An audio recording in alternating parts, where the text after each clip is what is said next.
Some of my friends refer to me as fearless, mighty, or invincible, but I must admit there are some things that scare the shit out of me. Hell no, no way. Yeah, this winter I traveled to Machu Picchu, one of the most amazing places in the world, but it was there that I came to terms with something I was not willing to face.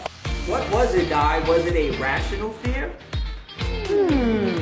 Well, Gio, funny that you mention it because that's the topic of today's episode 40 of Diaries of the Drunken Dumbells. Fear, rational or irrational?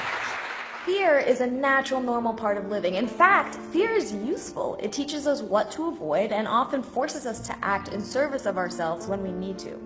That being said, it's rare to find a person who doesn't have irrational fears mixed with rational ones. And it's those irrational fears that we refuse to face that could interfere with our personal growth and our upwards movement. How can we tell the difference between rational and irrational fears? Well, I've come up with a simple tool that we can use to test the rationality of our fears. P-A-U-S-E, pause! That's right. Take a moment to pause. P.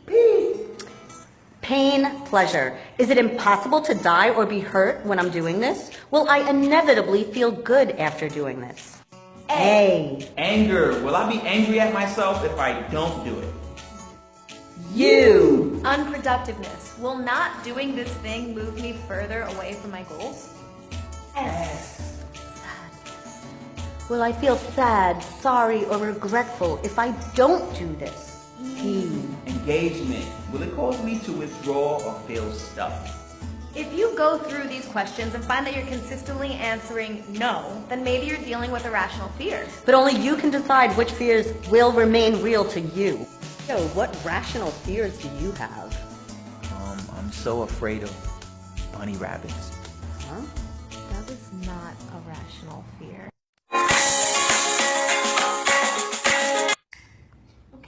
Okay. I'm scared of bunny I rabbits. understand. Don't forget what I talked about. Pause.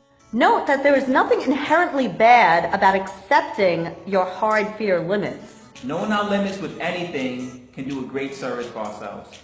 It gives us the opportunity to reject that which would cause us to pause. Pause! But it's not facing our irrational fears that can hinder our personal growth. Try to discover for yourself which are rational and based on your needs versus irrational and based on some unknown factor. Rational fears are usually something that can present clear and present danger. But rational fears can become irrational if they're over-exaggerated. Yeah, great point. Like due to emotion or hysterical, illogical thinking. Now, there are, of course, gray areas in the rational versus irrational fear debate. And there is plenty of room for opinion. But being able to recognize the source of the fear is the first step to deciding where your limits are surrounding it. How can we decide where our limits are when we know we're afraid? Well, here's another simple tool. I call it the green, yellow, red technique. And it's exactly what you imagined it to be.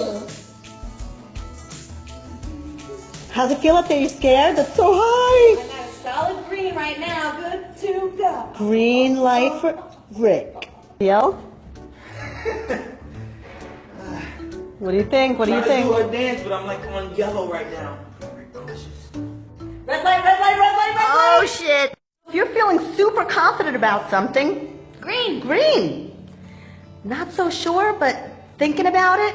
Yellow. No. Red. This tool or game is incredibly effective in your own moments of reflection with your fears, but it can also be extremely useful for so many other areas in your life. And once others around you are introduced to this new language, it's really easy to let them know where you stand, whether it's with your desires, your fears. Yeah, it's so true. Okay, red. So thanks again, everyone, for tuning in to another episode of Diaries of the Drunken Dumbells. Be sure to tune in next week. Don't be afraid. Follow us on Instagram. Green light. Follow us on YouTube. Green light. Okay, red light. Red light, Gio. Yo, Spit it, Rick. Spit it, Rick. Go. Fear is one of the many human laws, but don't you ever forget. Pause.